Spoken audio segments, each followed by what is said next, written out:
Hello, and welcome to Small Biz Catalyst. I am your host, Ayisat Abilogun. Join me as we explore ways that we as small business owners can pay ourselves a growing six-figure salary without pulling out our hair. Whether you're a small business owner or an economic development professional, this show is for you. Let's explore together. And if you listen to the end, I will share some grants that might be beneficial to your business. Your business is an entity, and as such needs its own credit reputation or credit. I recently read about a story of a dad and his daughter. And I guess in the household, the mama is the queen, the dad is the king, and the daughter wanted to be the queen. And she told her dad, "Dad, I am the queen, or I'm your queen." And he said, "No, you are my princess."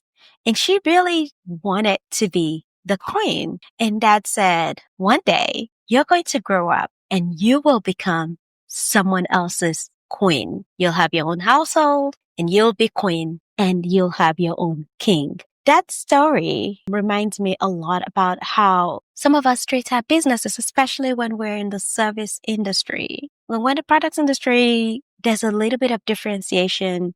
It's kind of like, hey, we produce widgets and these widgets are these widgets. They have a personality. But we're in the service industry and you are providing the service. Sometimes it's hard to separate the owner from the business, whether that's for-profit or non-profit. A lot of times I've heard about founders of non-profits being inseparable because people associate that organization to its founder. But our businesses, no matter how big or small, deserve their own identity and more so need to have credit. So whether you're a solopreneur, a small business owner, or non-solopreneur, this episode is for you. How can you build your business credit?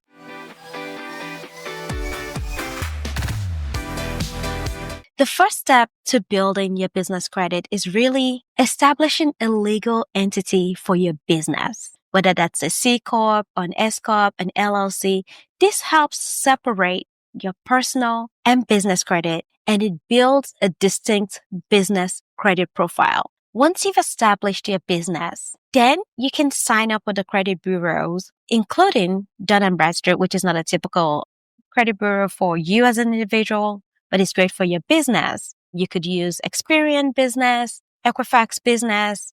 You can get a Dun & Bradstreet number, popularly known as a Dunn's Bradstreet number, to track your credit history. So once you sign up with the credit bureaus, you can now monitor your business credit by regularly checking your business credit reports for accuracy and to address any discrepancy or errors. The next step to building your business credit is to establish a business bank account. Separating your finances gives your business its own financial history, and it shows lenders that your business is legitimate and financially responsible. Obviously, you want to maintain a cash flow in your business, making sure that all of your revenues are coming into your accounts so that your business is becoming more bankable. And of course, this helps improve your credit worthiness with that institution. And of course, you can pay your vendors through your account, and it gives more like openness or clarity to your account. And it helps people see, oh, they're really, this business is doing a lot of this and focusing on that. And you might even get a banker who might be able to help you streamline some things or maybe even help you improve some of your processes. Hey there, if you're just joining us, this is Small Biz Catalyst. We would like to invite you into our Tag a Business team. Here's what you need to do. Nominate a small business of your choice, tag them on our website at smallbizcatalyst.org. That's small, BIZCATALYST.org. Tell us your name, give us your email address because that's how we'll be able to tell you if you're a winner or not. And then give us a website to a business of your choice. It could be your business or somebody else's. Once you've tagged a business, you'll be entered for a $25 drawing to a local business of your choice. We'll announce winners every month. And now, back to the show.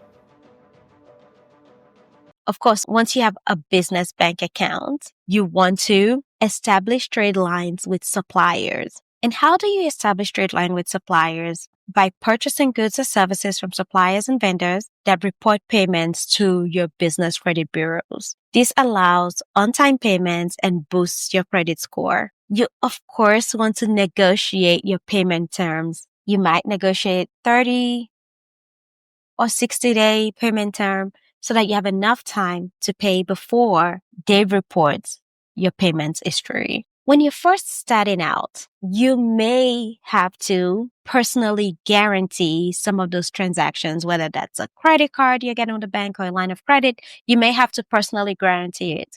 But over time, as your business becomes more established, your business, and of course, as your business grows, you can now pull back from being a personal guarantor and allowing your business to become its own independent queen. Just like you would with your personal credit.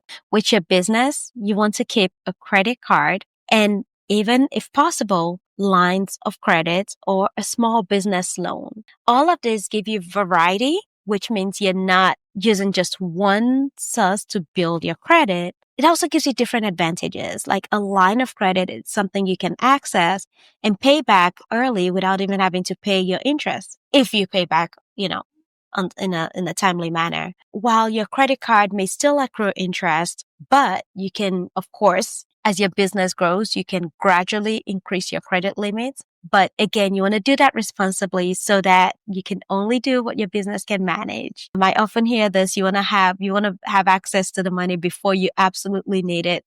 And that is still true today. And now that you've established your business credit, the next thing to do is to keep your debt to income ratio low. That makes you more bankable. It makes you more attractive for even more loans, and it helps you manage your debt better. The final key ingredient to building your business credit is establishing relationship with your financial institution. I know we've said it on several episodes, but building those strong relationships will go a long way to even improving your application and sometimes, bringing humanity into your business. It also helps your banker know who you are and what your business is about. Although this episode might seem pretty easy and simple, it is critical, especially for solopreneurs and small business owners, to understand the reasons and the importance of having a business credit. It works in your favor. And please, please, please, once it's established, make sure you monitor your business credit regularly.